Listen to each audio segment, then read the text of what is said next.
కష్టమా సుఖమా ఒకనాడు నేను అనుకున్నది అవుతాను, అప్పటి వరకు నేను ఇలా కష్టపడవలసిందే అంతే.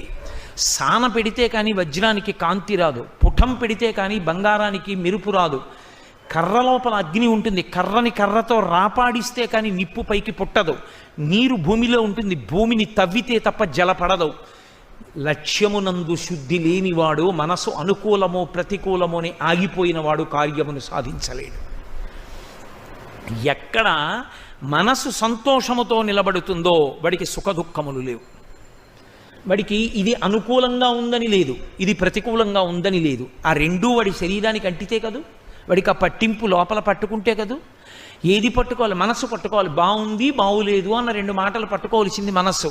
ఆ మనసు బాగుందన్న దాని మీద లేదు, బాగులేదన్న దాని మీద లేదు. తను దేని మీద దృష్టి పెట్టాలనుకున్నాడో దాని మీదే నిలబడిపోయింది ఆ దృష్టి. ఇక అనుకూలము